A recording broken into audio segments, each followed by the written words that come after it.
check. Ben, are we live? Good to go. All right. Thanks, Karen. Thank you, Rory. I am, if you don't know me, Yogi, and this is my little pal Boo Boo, and no matter what the Ranger said, it is okay to feed us. And I do have one announcement from management. In the event of emergency, please follow my shirt to the nearest exit. Phil had suggested that this lecture be, Are You Smarter Than Jake? And I could see that at least one person would be upset by, the end of the lecture, if not more. So instead, the lecture is going to be what I call oddities and curiosities.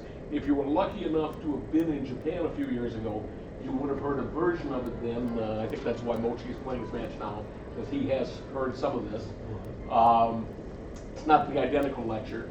And by the way, let me say that if you weren't in Japan several years ago, go this year, go next year.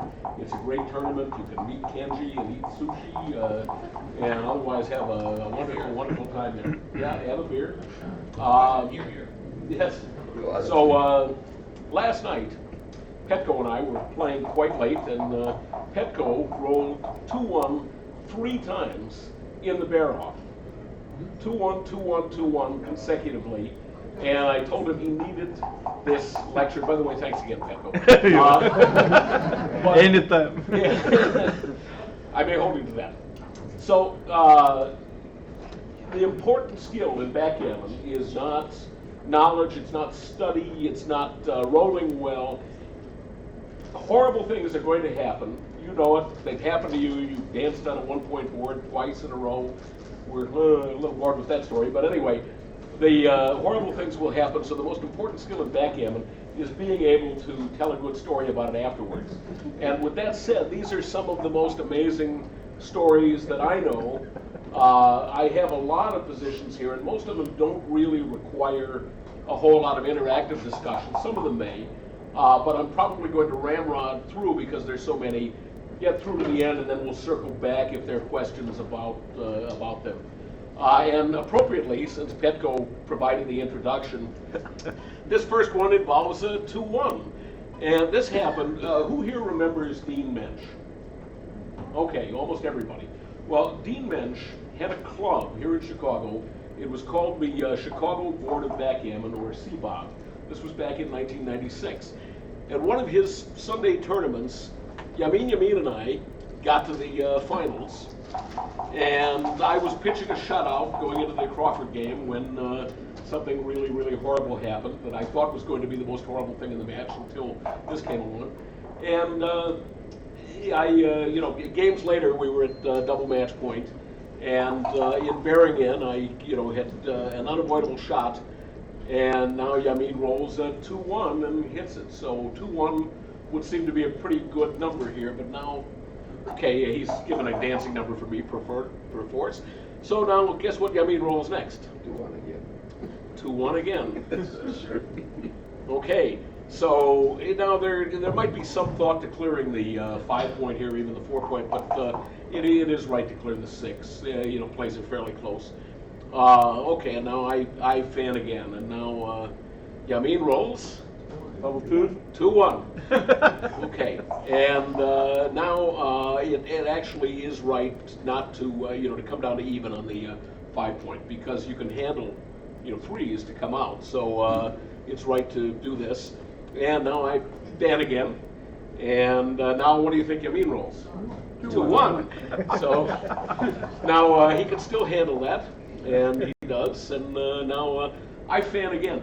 There was another late player in Chicago named Charlie Perez, and Charlie Perez used to say that he didn't care who won or lost, he just wanted to see maximum pain for both sides. You can see that at this point both of us are suffering. And so now I've fanned again, and I'm thinking I am the unluckiest human being in the world, as Yamin rolls 2-1. Yeah. So now, by the way, you may be just, because you've gotten used to clearing points, you may be about to clear the point, but no, it's now right to button up and do this and keep a 5-point board. And of course, I fan again. I fan again. You did. Oh, yeah, sorry. And now Yamin, of course, rolls 2-1. Oh my gosh. Again, so he clears the point. What part that was? And now I fan again. And now Yamin rolls 2-1 again. Wow. True story. Yeah. And so he rolls 2-1. I fan again. Oh, yeah. How did you slip those dice onto the board? And now Yamin rolls 2-1 again. Wow. Yeah. And I fan again. So which one of you wins the backgammon? Well, now Yamin finally he rolls a 5-2. And he runs out.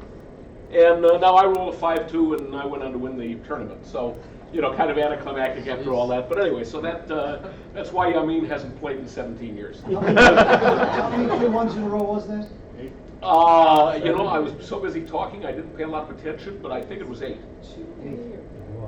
Wow. That's like an oddity.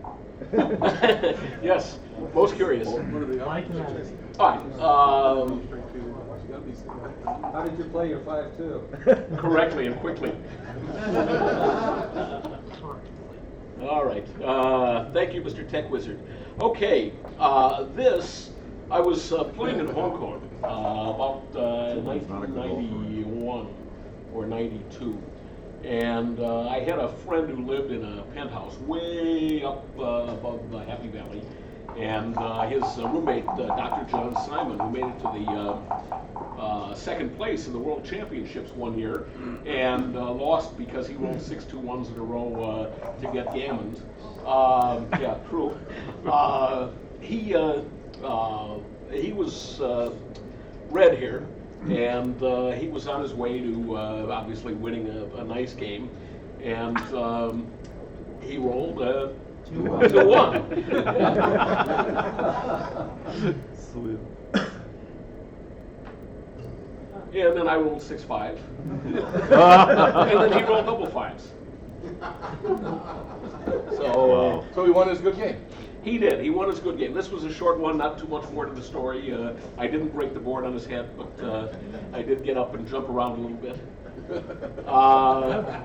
Okay, this is Kurt Schreck, who used to feature in a lot of my articles years ago. He worked at Fermilab, so I called him, boy scientist. And he was playing here, and he rolled a 2-1. How does it work well? And now, quick quiz question here. What is the right play with double 1s? Because that's what his opponent rolled. Make the point. Yeah, it's correct. It's right to make the point. Who said that? Who did say that? Rory. Rory. He's disqualified. Yeah. I was going to give a $100 prize to whoever. Whoa! But it's Rory, forget it. That's down. So I have to speak. Anyway, yes, and I think his opponent hit 4 because even though it's right to close the point because you can now cash 100% of the time, it's actually right to hit 4 just to say you did it. So okay. Next.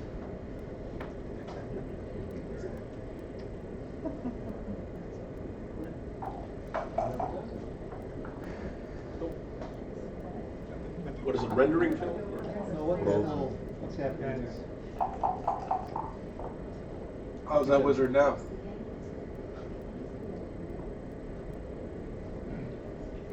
Okay, we're having technical glitches here. Was that, did we miss a position? Yeah, I'll come back to it. Okay. All right, well, this one, this was a man named Todd Vanderplein. It's kind of scary how many of these people are no longer with us. Todd was, in addition to being a backgammon player in the kind of the Redondo Beach area, he was the world's greatest sandcastle builder. I was with him in 1983 when he was winning the U.S. Open for the 3rd consecutive time, and he literally could work miracles in the sand. But he couldn't work miracles over the backgammon board. This was a $25 a point game all those many years ago, and he's got an 8 cube, and white rolls boxes, and so now it's just a matter of saving the gammon with red on roll here. And of course he rolls a 2-1.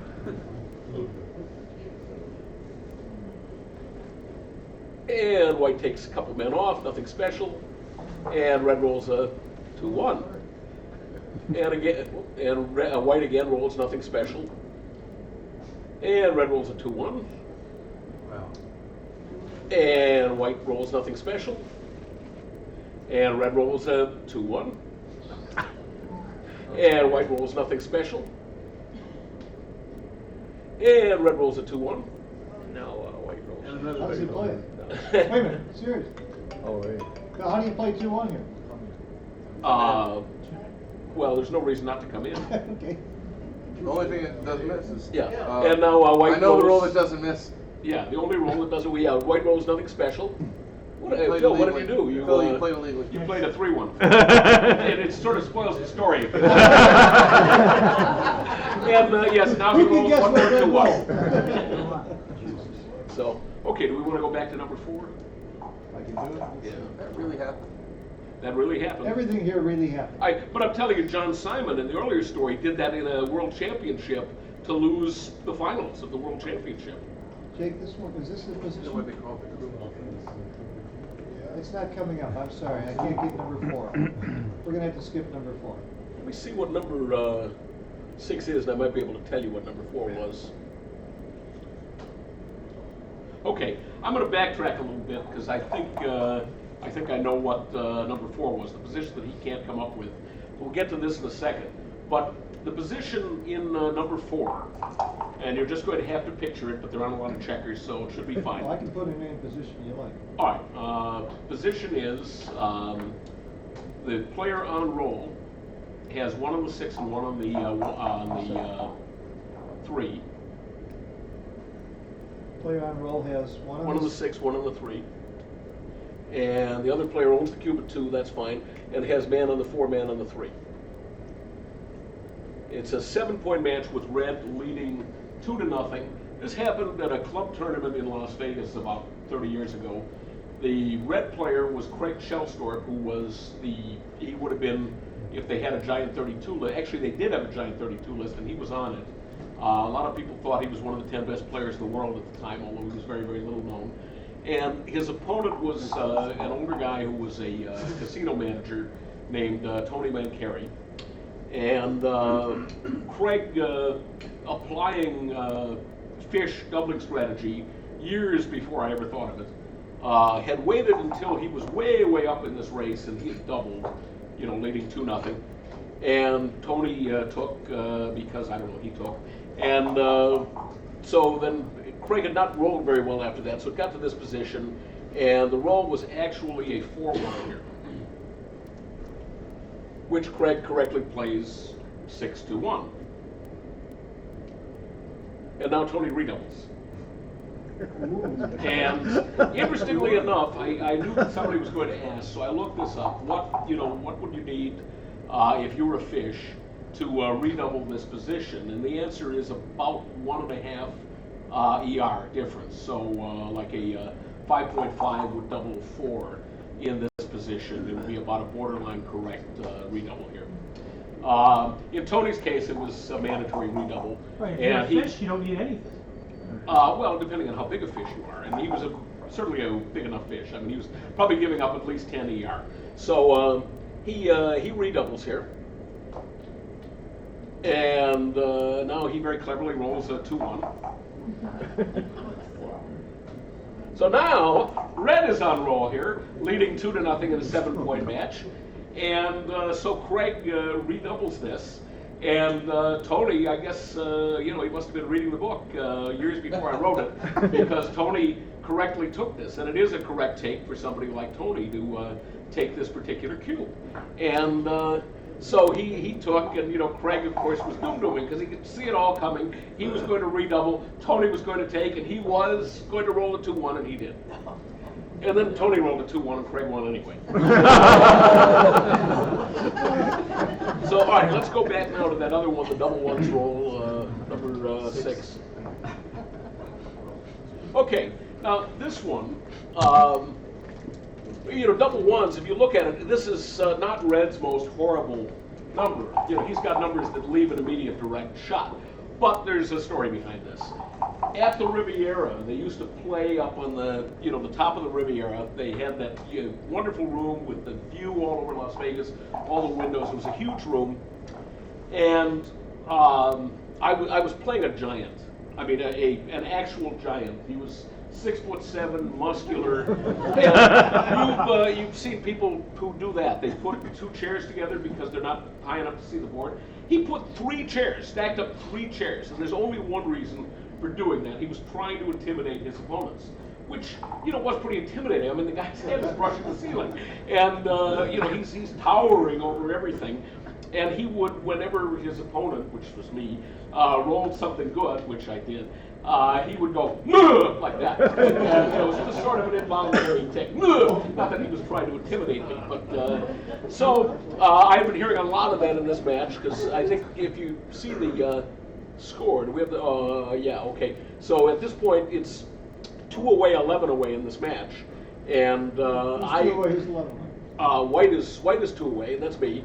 And the giant is 11 away. I own a 2 cube, so he's on his way now to getting on the scoreboard here, and so he's feeling a little bit better now. He rolls this double one. So as I say, this is not his worst roll, but when a guy is that steamy and the match has been going as it has, he looked at the dice and he looked at them and he said, "Ah!" And he picked up the dice and he threw them. And this was a big room.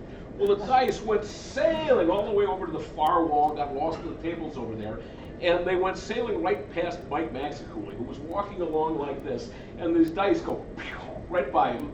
So he sort of stopped and he looked, and this guy gets up and he's stomping pee-pie-po-pum to go fight his dice, and Max is watching him and he watches him go by, and then he looks over at me and he cocks one eyebrow, and now he looks back and he watches him go back after he's found the dice, and he goes back and he sits down, and he sits down and he takes a couple of deep breaths and he puts the dice down. Now he puts one on one, puts the other one on one, he looks and goes, "Ah!"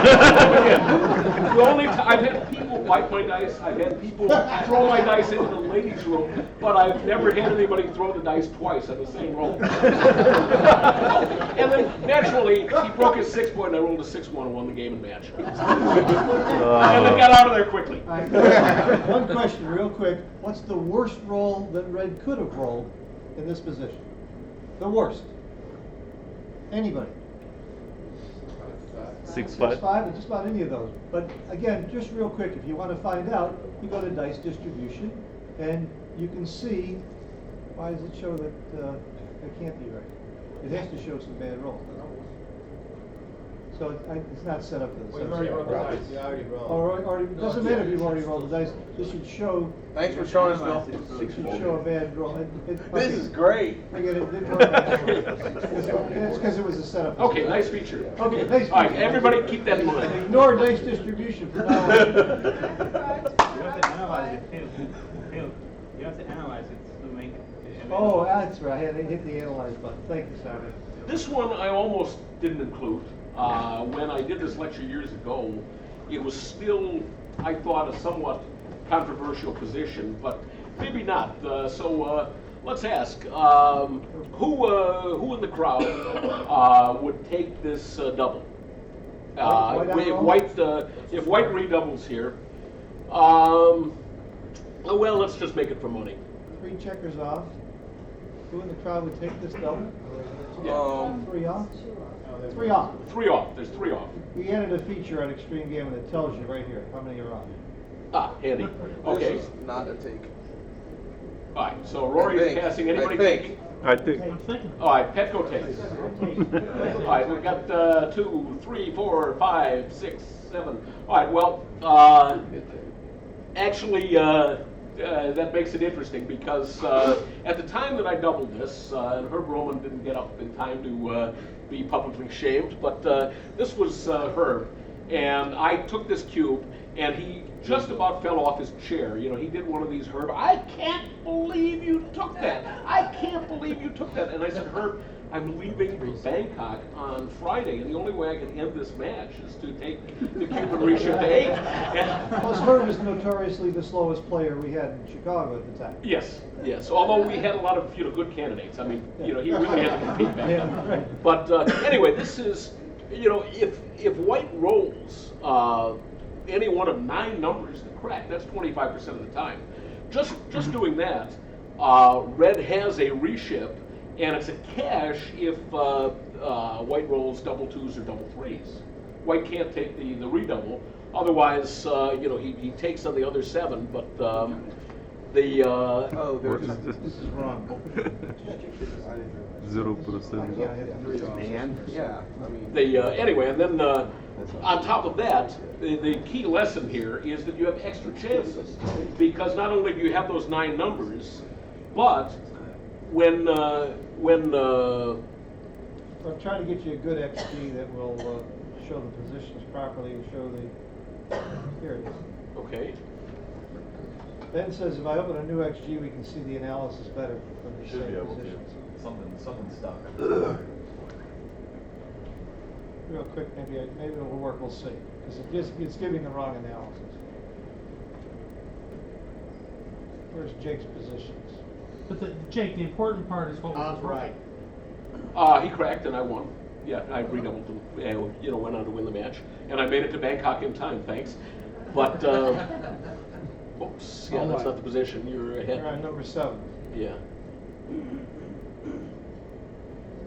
Okay, so besides the 25% of the time that he's going to crack immediately, there are also some small chances of him cracking subsequently. He might run 1 checker out and then still wind up getting primed. He might even get 2 checkers out and still get primed, although those are very small chances, but they're real, they exist. And, there are also chances when you redouble, although he still has a take and it's part of the equity, you could even gammon him here, in theory, on a redouble. But on top of all that, you have 3 men off that wouldn't normally be enough to take, but you have all those winning chances. Even if he escapes all the men, you still have some winning chances. So the combination of, small equities are enough to add up to a take. And it's not a big take. Some people look at this and... It says 27%. Go on to drop. This was a Pretty good match, take. though, right? What was, Oh, yeah, was sorry. was this a match, Jake? I was looking at that. I mean, you don't win much over 25% is what I meant to say. Yeah, it wasn't a match, So but... was there sorry. any score-based consideration for it? Not Not really. much? Okay. Yeah. Would you play I didn't want to cloud the proposition? issue with... sorry. Would you take white in the proposition? Would I take, well, if white is paying a point Yeah, I to would. take in a money game, yeah, I would be the red player then. I mean, if white paid me a point to take a 2 cube, I would, I would happily play this as a proposition. Okay, so When white cracks, do you double immediately, or? you double after you come in? immediately, and he's got 2 numbers where he has to drop. Oh, all cracks you redouble me. All cracks you redouble immediately. Every crack is a redouble, but only Double double 2s four- and double 3s Double are 4 and double 3, the 2 numbers? double 2 and double 3. Double Double two. 4, double 4. I can Double find a way to 4, play if it. you crack, you're played wrong. I would have played it wrong. Okay, let's, I would have played it wrong. okay, this is the president of the USBGF here, playing red. Now, let me ask you a question before you decide how you want to play this 6-5. Suppose that you played 6-5 and you played both men down, so that you left 3 blots and a triple shot against that powerful white board. Would you be taking the redouble after that play? Of course. What's the score? Okay, Petco is a taker. I know that already. So Petco would take it. Anybody else would take it? What's No, the this is a score? money game. Money game. Oh, yeah. 6s, 5s, and 1s. And then the score is your minus 53 on the sheet. How much are you playing for?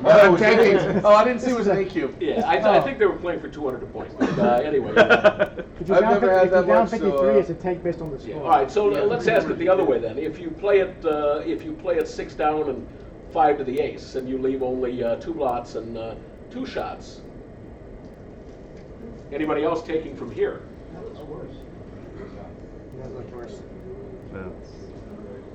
That's not good. Sorry? You need more blots later in this way, even if you get worse. Right. It actually turns out, when we rolled this out years ago, it turned out that the correct play is to leave 3 blots.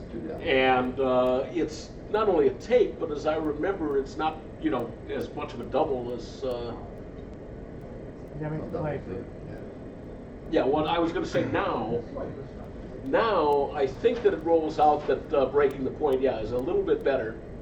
But see, it's not really much of a double here. I think it's a non-double, non-redouble. So anybody who was which play did passing you this. make? You draw 2 down? Well, the correct play, it turns out, is to play 13, 7, and 6 to 1 to break the board, which on the older bots, that wasn't true. And Perry correctly played 2 men down, and he correctly took and wound up playing this as a prop. And of course did very, very well on the prop. So even though the bot tells you that the correct play is to break your 6 point, the real correct play is to bring 2 men down, number 1 to say you did it, and number 2 because you might get a juicy prop out of it. See, and so it's not a redouble, it's a blunder to redouble this as white. If red has the cube here, does red, I'm sorry, if white has the cube, you go for the gammon, you don't redouble, is that right? Is that what you're No, saying? you don't touch the cube because it's not good enough. It's a blunder to redouble. Oh. It's not only not too good, it's not good enough. It's a blunder to redouble this. If you're not playing legal moves, you just play 13 pretty quickly. You're not playing legal moves, John. I would just clear the midpoint entirely. Okay, so 4-3. So Perry was a pretty good player even back then. oh yeah, How old was that? 15 years. By the way, does everybody notice that Jake doesn't have any notes? That he's doing every single Yeah, one I of these noticed. from Where memory, are they? and he knows the year, the player, the situation. He can tell you what the waitress is wearing that night too. Yeah, too much. She was wearing too much. Now, this is another finals at Dean Minch's club, and the player here, as red when we played this, was Neil Kazaros, and the score at the time, I as white was leading 6 away, 8 away, and I redoubled this, and I wound up. Neil fought for a long time. And I hit him, and I gammoned him. I closed out 1 checker, and gammoned him with 1 checker closed out for the match. So afterwards, Neil always second guesses himself after the fact. And so he was going, God, I don't know. He said, I think I should have taken that. I said, yeah, that score, I think you had to take. Well, this was the C-Bob era, so it was 1996. There was no, no Snowy, there was no XG, there was no new. There was Jellyfish, and Jellyfish did not have match features. So what you had to do in those days was you do a rollout and you take the raw numbers and start plugging them into match equities, etc. But a funny thing happened on the way to doing all that work. I rolled it out, and Jellyfish said that it was actually quite an easy take for money. And I said, well, no, wait a minute. There's 32 shots here. The only numbers that miss are 6-5, 6-6, and 5-5. How can this possibly be a take? And so I went to the club, and Howard Ring came in. Dean was asleep, and Howard Ring came in for lunch, and I played him, and 10 games just for fun. As $5 a point or something. And we decided that maybe it was a take. And then Dean Minch woke up, and I told him, Dean, this is amazing. Look at this. And Dean said, oh no, that's not a take. So we played it, and I said, do you want to play it as a prop? So we played it as a prop. And I beat him, pretty handily over 10 games. And then he said, well, I don't want to play it anymore, but I know it's not a take. So coincidentally, there was a Las Vegas tournament coming up, and I went to Las Vegas the first day. Everybody was there. I mean, even those days of guys like Phil Marmerstein was still playing, and Wilcox and James Colin, and they, everybody was in town. And so before the tournament even got rolling, I set this up, and I said, hey, look, isn't this amazing? And I don't want to name anybody who might be wandering around here, but there was not one person that thought that this was a take. I mean, not one. And so David Wells said, well, I guess I shamed somebody, but that's because he didn't show up this weekend. He was supposed to show up. I would have left him anonymous, but actually kind of honor him here, because what happened was the first game, he rolled a 5-1 as white. He rolled the 5-1, he looked at the dice, and he said, I'm on the wrong side of this, I'll only play 3 games and then I quit. So just the first roll, he hadn't even tried to play it yet, just looked at the roll and said, okay, you win, you're right, this is a take. And it is a take. It turns out that with the more sophisticated bots, it's a pretty close take for money. It's .036. Right. yeah, and even at 6 away, 8 away, it turns out to be a correct redouble. So, but that's because the bots play this better. Now I wound up playing it with the late Chuck DePasian, and he said, you got me until I'm stuck 50 points, and I kept getting him down about 45, and then he'd come back. And actually, by this time I had some converts. One of them sitting back there. Joe Friedman got on, but his timing was bad, and he wound up breaking even. Phil Lack got on and was playing it with, on the side, so I was playing it, but he was betting higher. So Phil Lack actually threw the party. I mean, even though Chuck was stuck, Phil was the one that lost all the money. Since then, he's done nothing but play poker. Yeah. So this is, it turns out that it's, you do have the 4 numbers. Now, all of those numbers are actually takes. And it might be a little interesting to think about how you play 6-5, 6-5, 6-6, and Now it's working. There's your 4 numbers. yeah. You said 5. Well, 5-1 was when you rolled. 6-1. Those also missed. They're pretty bad. Oh, they don't miss, but they're Yeah, bad they're numbers. bad numbers. Because you have to Yeah. hit with the 1, Right. and now you leave those 2 blots, so you're leaving fly shots where you can get gammoned. Bad things can happen. And all the work in this position is, of course, on White's side. So you definitely want to be playing the taking side and making the other guy do all the work. Your moves are, more or less forced. I want to point out 1996, Neil Kazaros and Jake trying to figure this thing out and working on it. And today, the 2 undefeated players are playing each other in this tournament, and it's Neil Kazaros and Jake. It's no coincidence that they've been putting a lot of work in to get to where they are today. Okay. That was number 9. Yeah. So 17 years and nothing's changed. 17 years and nothing has changed. Good point. Okay, now this one, again, we can honor one of the participants who's sitting right there in the blue shirt. This was a chouette at Pat's Pub, and I was sitting here with Lucky's 8 cube and Steve Potashnik's 4 cube, and the roll, Lucky had actually hit me on the, he had rolled a 3-6, and he had hit me on the 5 point to put that man up, and his man on the bar point was actually on the midpoint. And so that 3-6, he rolled it and boom, he hit me, and he boom, shot the checker down, and Steve Potashnik started yelling, "No, Lucky, don't, he might roll," and by this time Lucky's already picked up his dice, and I throw my own dice, and he might roll a 1-6, so here we are, and they've managed to fan, and so now I reshift, and I say nice take, Lucky. Anyway, so Lucky took a 16 cube, and Steve took an 8 cube, and I was laughing at them, and then I rolled double 4s. 1, 2. Oh, Wow, double shot. Oh, that's your horse. And then I had to take Lucky's 32 cube. So, and it is a take. But anyway, nothing much good happened except I got a good story out of it. So we can move on. I notice we're getting a little late. No so, redouble take. I know. Yeah, well, I don't remember what yeah. happened after that. It's no redouble because of the game. You want a 32 Yeah, cube. but it's pretty close.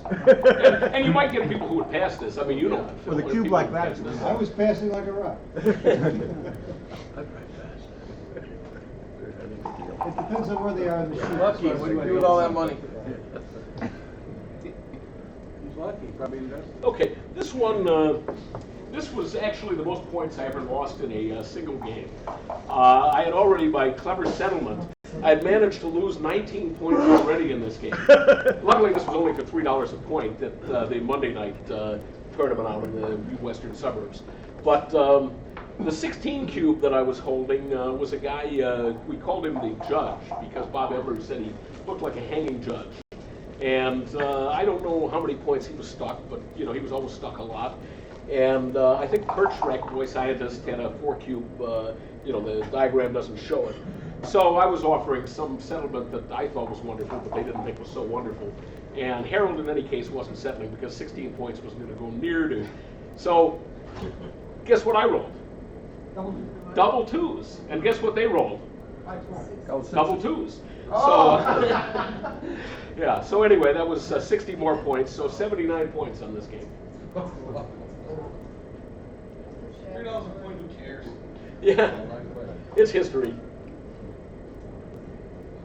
Okay, now this one, I mean, this is in the bad take section, and I don't see Tim Mabey here, but Tim Mabey was playing red, and white was a player from Turkey named Matt Surecki, and you'd have to know Matt, but when I first set up this position, I said this was Matt and Tim, and I said, and Tim took this cube, and at 32, he took a 32 cube here, and you know, at $10 a point, and Phil said, no, you mean Matt took this cube, you know, because for Matt this would be fairly normal, but I said, no, it was Tim took this cube. No, it had to be Matt. I said, no, this was Tim that took this cube. So Tim took a 32 cube here as red. Okay. Wow. And then he made it look easy. Double ones in the first roll, double sixes on the second roll, and you know, he wins 32 points. And so the great miracle there is not, the equities are pretty bad, as you can see. It's like massively too good to redouble. But the miracle was not his win. The miracle was that he won a 32 game like that against Matt, and he's still alive. This was before Matt killed 2 people and went to prison for drug dealing and was deported out of the United States. He's a really nice guy. I like him. But it is true that yes, he was happened to Matt. somewhat volatile. I remember he once took Phil's cube and threw it 50 yards across State Street. We were playing outside, and I turned back to Matt and I said, "Was that a pass?" After winning the 16 cube, how bad was Tim? No, he won a 32 cube. Okay. He took a 32 cube. Yeah, how bad was Tim still stuck after that? Oh, he probably, 10 points or something. I have to tell one quick side story. It was great to be friends with Matt. I had won $2,000 one day from a Turkish fellow that wasn't such a nice guy. The next day he showed up and he accused me of cheating, and he said that there were maggots in my Bob Zavro board and he wanted his money back. And he threatened me and he said, by the way, I'm in a business and I carry a gun and you don't want to screw with me. And I picked up the phone and called Matt, and I handed him the phone, and he put down the phone, and he gave me a hug, and he says, forget what I said, brother. That's a true story. That's how. Yeah, I know the guy. That's how you people were afraid of Matt. Yeah. We had a guy in the same game who was a professional leg breaker, and he was afraid of Matt. Yeah. Sean. Yeah. Yeah. Okay. Now this one is with a possible exception that I didn't see and don't know the position for in a much lower stake game, believe it or not. This is the worst take in terms of dollars that I'm aware of, and the biggest swing on a roll. This was a $200 a point chouette. The late Harvey Huey was in the box. The captain was Howard Ring. There was Mike Sankiewicz, there was Malcolm, and there was Knack Ballard. And Sank, for some reason, had gotten a little behind in the party. His cube was only on 8, so the others, they had 32 cubes. And yes, this is too good to double, marginally too good to double, but Howard had a feeling, since Harvey was down about 100 points at this point, at 200 a point, that he might be taking. So he redoubled, everybody redoubled, and yeah, you can see it's marginally too good to redouble. And it's not a good take at 1.8, you know. But anyway, so Harvey snatched up all of these cubes, and then Howard wrote. Now, if you're doing the math, by the way, you can work out that 1.8. You're looking at something on the order of. Yes, Bill. Yes. No, I'm just showing the 1.8. Yeah. Okay. So yeah, at this point he's holding. Well, you do the 1.8 on the 100 points worth of cubes.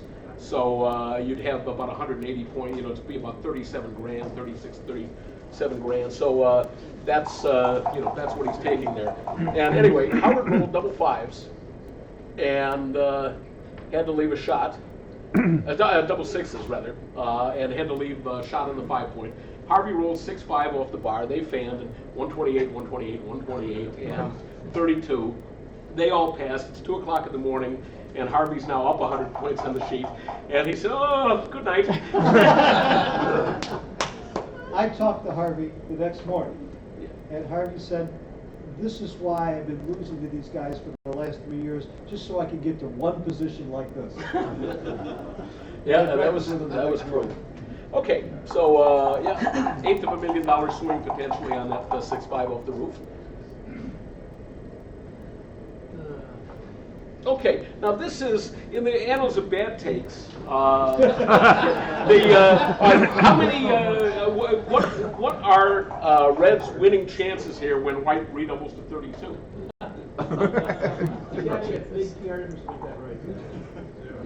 Zero.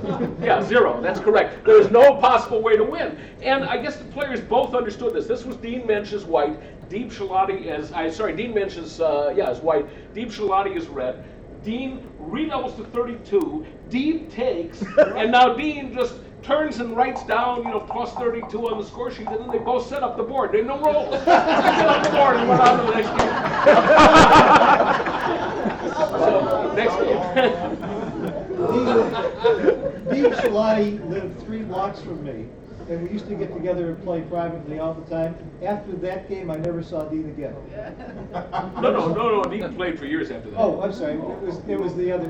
But Dean stopped playing. He did stop, but it was years after that. Neil's still looking for Dean. Yeah. For another reason. Okay, this was a game about almost 40 years ago, mid-70s, and my brother was the captain. They're playing for $5 a point, which was big, exciting money in those days at the Old North Club. And apparently the box hadn't been having a good day, and so he decided that this was a good time to redouble because he had a double shot after all. So he redoubled this, and my brother beavered it, and everybody else thought, well, if Munchkin is beavering this, maybe it's a beaver, which it is. It's it's definitely a beaver. But anyway, they all beavered, and 5 of them, and yeah, you can see how bad. What's that? Which side is on roll? White. It was white on roll with the double shot. So yeah, he decided that this was a good idea to redouble. It wasn't. So they all beavered him, and he got backgammon. And so he lost, at $5 a point, he lost a tremendous sum of money, and was kind of freaked out by the whole thing. He had 3 backgammon boards. He went home and he built a fire in his fireplace and burned all 3 boards and gave up the game. Okay, next. Tell a story, right? And here you thought the laugh was praised. Okay, now this one was in Detroit at the Cavendish Club, and the player on the roof was Joni Ross. They're playing for $25 a point, about 30 years ago. Frank Talbot was the one who attests to this story. And there's such a thing as tempting fate. And I don't know what would possess White at this point. With red on roll, White decided to say, if I lose this game, I'll never play backgammon again. And Joni now fanned with 2-1, I guess, and White rolled 2 high numbers. Okay, and now Joni fans again on 2-point board, and White now rolls something like a 6-1, and Joni fans, and now White rolls doubles, leaving an ace. And Joni hits it and then wins the game from here. Wow. So this is between 10 and 20 million to 1, that particular parlay. And the guy, and I think she got in the redouble too, 1-8 game. But the man actually did quit the game and never played backgammon again. So it was as good as his word. It says 1.65%. Oh, now. Now that he's up the shot. Yeah, but you had to get there, Phil. You had to dance. So okay, next. That wasn't expected. So don't ever say, I'll never play again, yeah. Yeah. And don't ever say, I wonder what could go wrong. Okay, now this one was probably the luckiest match that I ever won, and I've won a few lucky matches in my time. This was at Gammons of Chicago in 1980, Sunday tournament, playing a kid named Andy, and I'm down 8-away Crawford, and we get to more or less this position, and I think it's key to say more or less because all the salient features are there. Red has, not a terrible position, not a terrible position of the checkers that are on the board, but nothing special. But White, has a 5.5-point board. It's the deuce point that is slotted, and red has 4 checkers on the bar. Those are the key points. 5.5 points, deuce point slotted, 4 checkers on the bar. So naturally I would roll double deuces, and I win the Crawford game. And then we got to this position 3 more times. And so I won this game 4 times in the same match to win the match. Wow. Yeah. In other words, the next game we got here and I won that. The next game we got here, I won that. Next game got here and won that. And one of those was a gammon in there. So yeah. You didn't roll double twos every time? Every time I rolled double twos, and then went on to from here roll double twos. He didn't learn after the first couple? Yeah, and he went out of the thanks very much. And he got up and, boom, he's gone. And I walked out after I had gathered my stuff, and there was the little old lady Chouette sitting out there. And actually, I shouldn't say that because 1 or 2 of them are still here. But anyway, they were out there. They were looking at me like I was, some kind of axe-murdering child molester. And they said, "What did you do to Andy?" And I kind of smirked, and I said, "Well, I won sort of a lucky match." And I mean, this was the quietest, nicest kid. And I said, "Why? What did he say?" And they said, "Well, he walked out of here, and he was going, I will never," he was hitting the wall, "I will never play this fucking game again." So, excuse me, Internet, if there are any children out there. Okay, moving along.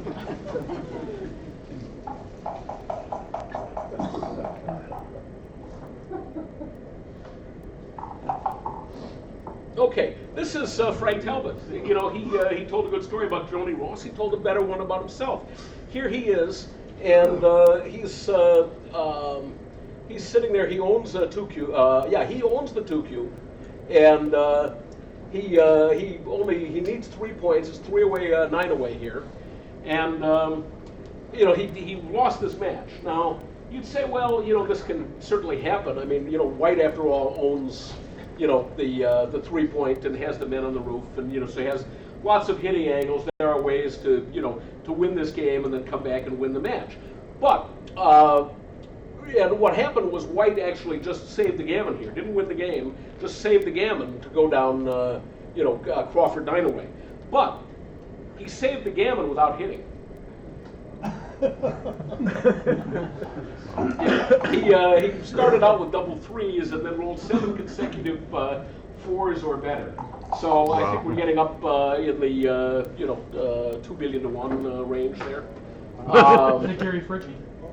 Might have been. Yeah, I think that's right. I wasn't there for the match, but Frank. Okay, next we got to move it along a little bit because we're running a little late.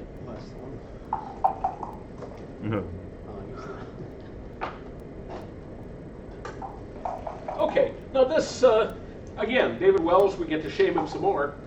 How can a giant lose this game? This is red on roll. This is red on roll. And, Wow. and here's the thing. I mean, the parlay of rolling double aces and then getting hit with a 1 is almost 1%. But the parlay of losing the game after you get hit is about 500 to 1 against.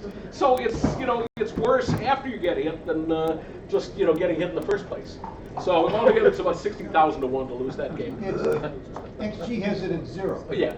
Anyway, move along, Phil. Because we're getting More or less. More or less 0. Okay. Now, this was Cavendish in L.A. I heard the story independently from Steve Sachs and Wilcox Snellings. And White didn't have any particularly good rolls here. I mean, to get those 5 men out was a long, slow, arduous process. But get them all out, he did, and went on to win this game. Winning gammon actually, and he did that because Red fanned 24 times on a 3-point board. And for you math geeks, you're already telling me, okay, that's about 70 trillion to 1. So 70 trillion to 1 parlay here, 24 times on a 3-point board. 24 times. Yeah. I would have lost count at 6. That was his last game too, right? Those are the 2-1 dice, right? Yeah, I don't know about that. There were some steamy people there in the Cavendish. Okay, now this is actually, this is the worst roll in the history of backgammon. What is the unluckiest roll that Red could roll? Red? Red, what's Red's unluckiest roll here? Double 6. Double 6s, because Red has 2.5% winning chances in this game right now. But after double 6s, his winning chances go down by about 20 orders of magnitude. So it's got to be the unluckiest roll ever. But he got a little lucky after that because he did come back and win this game. What do you mean? I didn't lose this game? Red won the game, won the race. Oh, no way. No way. Yeah, Carter knows the guys, Paul Lamford, and just a couple of years ago. Well, it does say 2. Oh, it's 2.5% from the roof, but after you come in. Put in after double you come in, sixes. Put in double sixes. Yeah, I came in with double sixes, and then, well, it's not going to show. I mean, there's Now no. white's on roll? About 4 more. Yeah, white's on Double roll. sixes? It's impossible. Yeah, I mean. Okay. 002. 0.02 still. That's got to be an Non-zero. estimate, because that's not, it's not No, it's not rolled up. .02. It's not .02. When you roll double sixes, you better keep doing it. Yeah. Wow. Yeah, I mean, you can do the math there, and he can't win .02. You can do the math there. Okay, now this one, what do you think the backgammon chances are here? It's kind of a good question, because sometimes people do get For 5 red- bet up, so for what are the red or for backgammon white? chances? Good question. But let's take it for red first. The answer is that if red is on roll, he'll get backgammon about 28% of the time. If white is on roll, it's about 35% of the time. But yes, you're right. This was white got backgammon here, and closing one checker out and winning a backgammon. So, yeah. Okay, next one. There's your backgammon. Yeah. Oh, boy.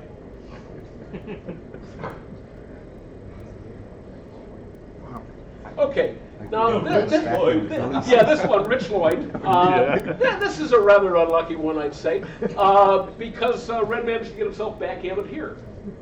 He rolled double threes, and then he rolled double threes, and then he rolled a 5-4, and then White closed out one checker and backgammon. Ah. Man.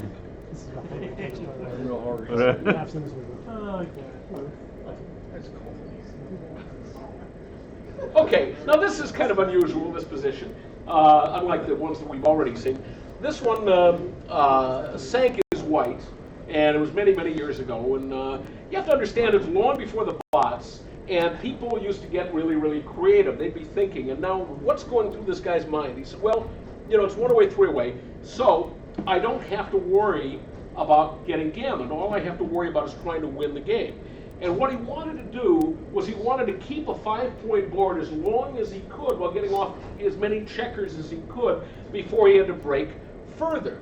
So, that was his reasoning process. He's thinking if he played, 3 over and 4 off, and now he's got spares on the 2 and 3. So the next roll he's probably going to wind up breaking his 6-point anyway, and he's going to have spares down on the low points. And, and maybe he'll be breaking the 4-point on the next roll. So his board would be breaking down quickly without getting many, many checkers off. So he decided that what he wanted to do was to play both men off the 6 and play 6-2, 6-3. And he thought that, there he's got, kind of spares everywhere, and maybe he could get a lot of men off while keeping a 5-point board. And as he said, he didn't have to worry about getting, gammon. So now Sank rolled the boxes off the roof, and he fanned on a, 1-point board. And Sank rolled another set, and he rolled a 3-2, and he got backgammon for the match. Yeah, so red loses a backgammon here. Wow. Okay. Yeah. Next one.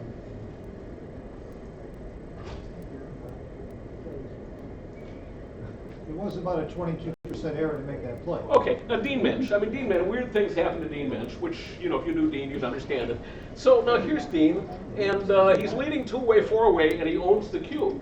And it's the finals of some tournament, so everything is great here, right? The last thing you would expect as red is to get gammon for the match.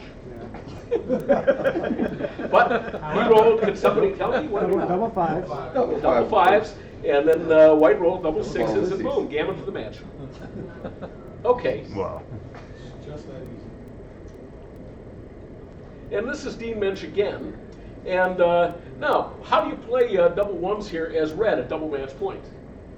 Clear the 6. Actually, you do clear the 6, but then what's your last one? 3-2.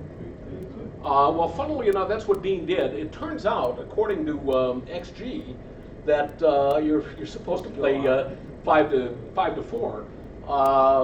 But because I think that when you get hit here with his 2 blots and him having 4 up, I think that long term it's a little safer making that play, even though you've got a couple of short term immediate shots. In the long term, you they're less consequential, I guess. But anyway, so Dean did, what everybody's recommending. He, cleared the 6 point, played 3-2, and then his opponent rolled boxes off the roof and won the race.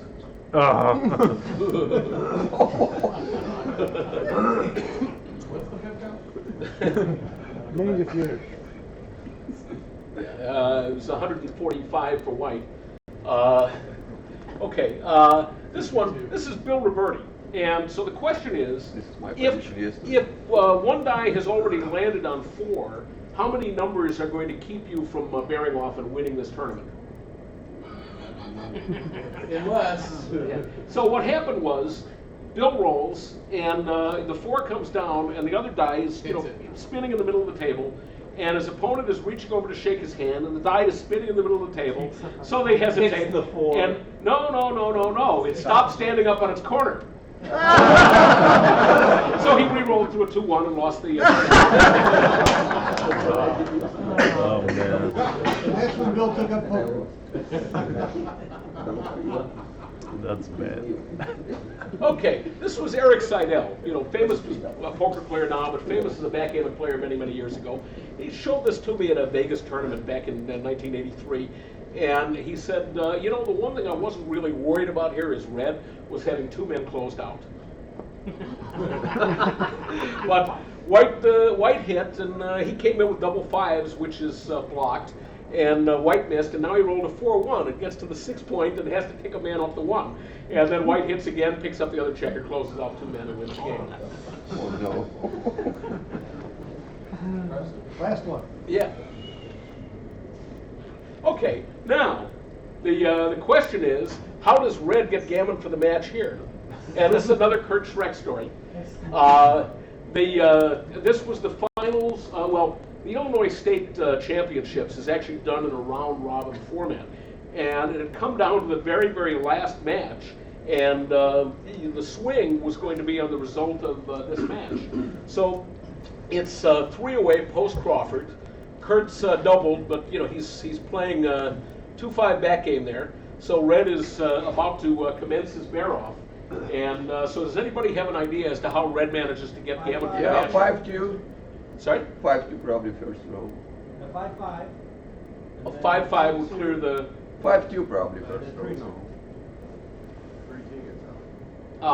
Okay, well that is one way to do it, but Kurt didn't want to work that hard. So what actually happened here, and the funny thing is that I was on Kurt's team, and earlier I'd spoken to the captain of the Red players team, and I'd said, your player has a very, very unfortunate tendency, and you need to correct it or it's going to lead to trouble. And sure enough, Red rolls a 6-4 and picks up 2 checkers, puts them on the bar and picks up his dice. And Kurt, he feels bad, but then again, he's got the pressure of his teammates standing around. So he does the right thing, which I always tell people, even if you know what the rule is, always call the director and let the director rule. So he calls the director, Bill Davis comes over, and they said, what's the ruling here? And Bill said, those men are on the bar. And so then Kurt went on to gammon him and won the match. And this is why I like legal moves. But anyway, so Red managed to lose a gammon here. And those are all the positions. Did anybody have any questions of any of the earlier positions?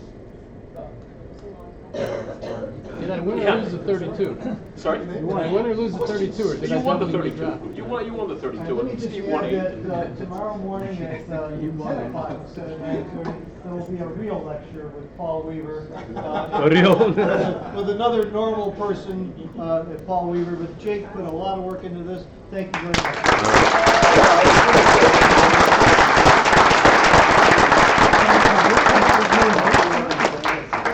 What's that? You didn't have any notes or anything? I mean, I was reading the guy on white pants,